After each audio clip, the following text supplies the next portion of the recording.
So we need to do a quick math review. And what we want to look at is just how we define sine, cosine, and tangent using a right triangle. So we'll draw a triangle. And here's our right angle in the corner. Here's going to be our angle theta. It's just a hair bigger.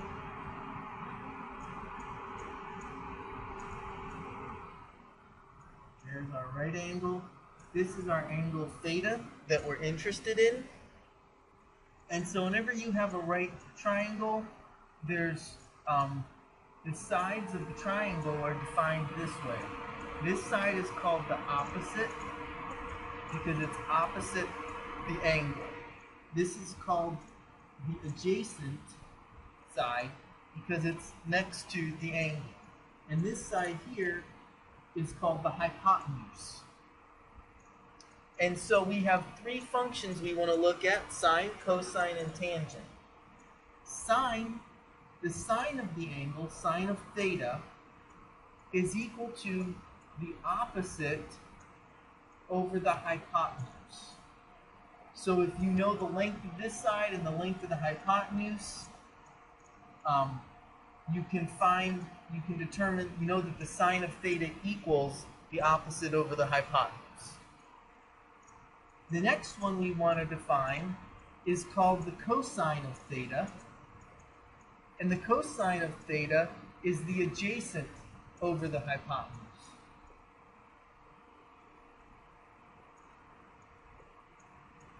And this one, you basically take this side, divide it by this side, and that equals the cosine of theta. Now the last one we're going to define is called the tangent of theta. And that's actually the opposite over the adjacent.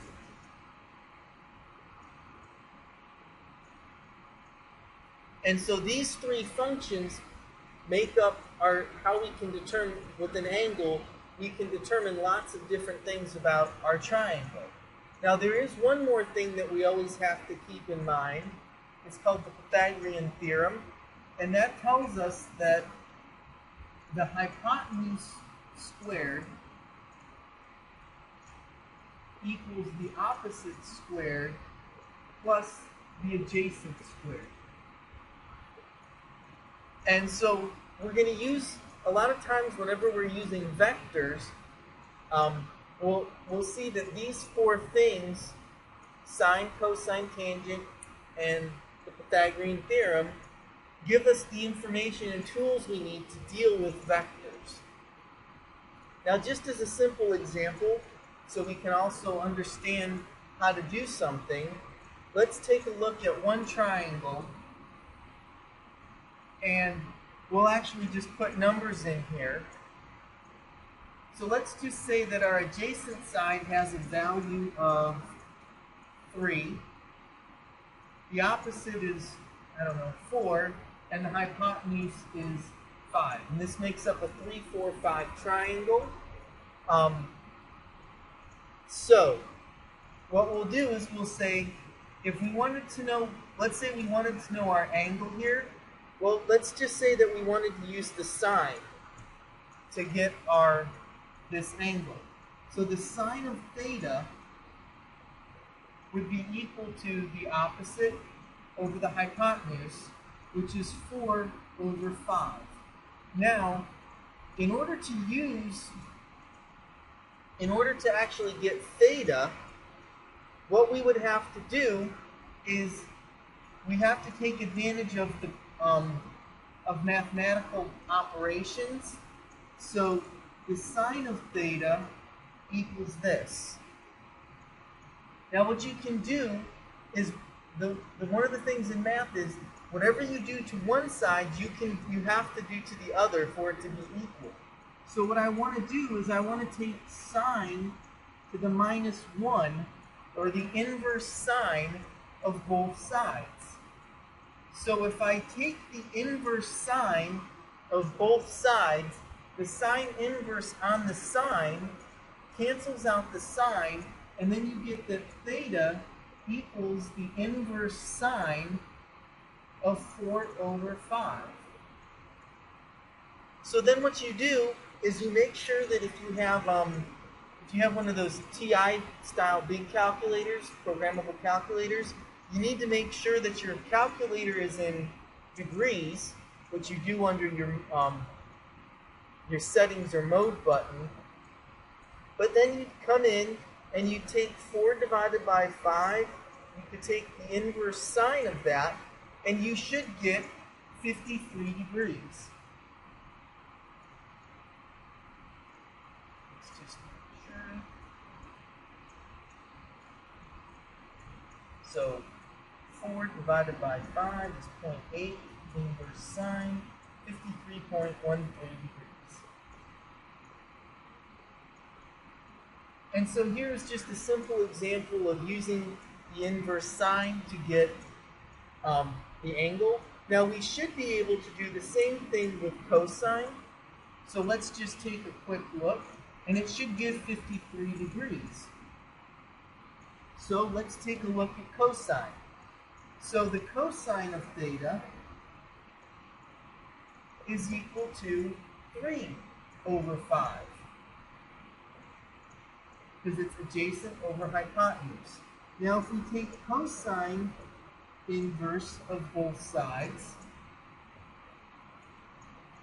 we wipe cosine inverse cosine, removes the cosine, and you get theta is the inverse cosine of 3 over 5. And when we do that, we can check on our calculator.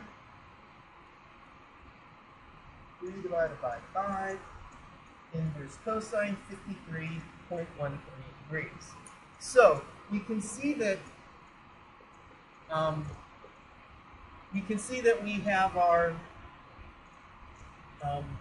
these work out well. We can also check that our hypotenuse squared equals opposite squared plus adjacent squared. So let's check that really fast. So what happens? We have that 5 squared should equal 4 squared plus 3 squared. So 5 squared is 25, and that should equal 4 squared, which is 16, plus 3 squared, which is 9. 25 equals 25, so we know that this was good. Now the other thing it could be is you might only know 2 of these, and you have to find the third. So let's take a look at one more example of that. So let's say that we only knew that the adjacent is 4 and the opposite is 5. And we said, well, we need to know the angle and we need to know the length of the hypotenuse. So there's many different ways we can do this, but starting with the fact that we know the adjacent and the opposite, we know that the tangent uses these 2 sides. So we knew that the tangent of theta is equal to opposite over adjacent, which would be 5 over 4. So we can do the same thing. We can take the tan inverse of both sides. So tan inverse on tan removes the tangent, and you get theta is the inverse tangent of 5 over 4. So we can pull out our calculator, you make sure that you're always in your degrees, and you take 5 divided by 4, inverse tan, and you get 51.3 degrees. So I'm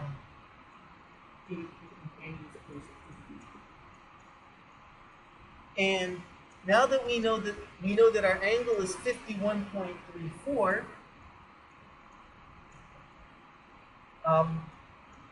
we know one part. The second part is to find the length. So there's different ways we can do that. The simplest way is just to use what we know right here. So we know that the length of the hypotenuse squared is equal to the opposite squared, which is 5 squared, plus 4 squared. So this is 20. So the hypotenuse squared is equal to 25 plus 4 squared is 16. So we see that the hypotenuse squared is equal to 41. So if we want to get the hypotenuse, what we need to do is to undo a square. You have to, we know that the hypotenuse squared is equal to 41. To undo this, you take the square root of both sides. You're always allowed to do a mathematical operation as long as you do it to both sides. So in this case, the hypotenuse is equal to the square root of 41. So we take 41 square root, and you get 6.4. So our hypotenuse is 6.4. So this is just another example of us using some of our trig stuff to break down the triangle. Now there's one more example we can do using our sines, cosines, and tangents, and that would be, we could be given the length of a hypotenuse. So let's say our hypotenuse was 8 and the angle is 30 degrees. And then we wanted to know our adjacent and opposite. So how could we do this? Well, we know the opposite is related to either sine or tan. But we don't know the adjacent, so the tangent won't be very useful. But we can use the fact that the sine of theta is equal to the opposite over the hypotenuse. So in this case, the sine of 30 is equal to the opposite over 8. Or what we see is that the opposite is equal to 8 times the sine of 30. So we can get the length of this side if we know the hypotenuse and the angle. So we take 30 sine, and the opposite should be 4. So we get the length of our opposite is equal to 4 using the sine function. Now what we can do is we can repeat this process, but we can do this to find the adjacent, because the adjacent should take advantage of the cosine, because adjacent goes with cosine. Or we could now actually use this with tan and get the adjacent, but it's usually safe to use what you're given as fundamentals, which was 30 and 8, and solve as many things with that as you can. So the cosine of theta, we said, was equal to the adjacent over the hypotenuse. So in this case, we see that the cosine of 30 equals the adjacent over 8, or we see that the adjacent is equal to 8. We move the 8 over here.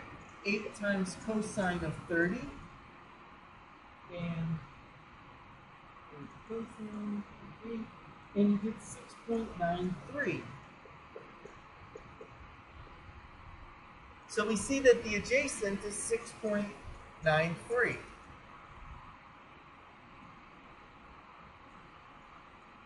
And that was actually like 4.3. No, that was exactly.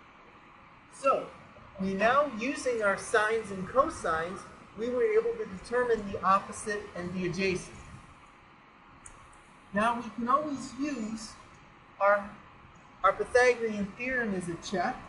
So what we should see is that 8 squared should be equal to 4 squared plus 6.93 squared.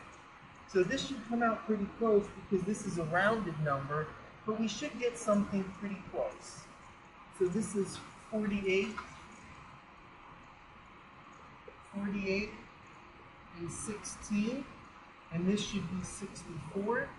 And sure enough, we come up with a pretty equivalent check. 16 and 48 is 64, and so we get a good check. So we know that the sides that we came up with using our sines and cosines were pretty good.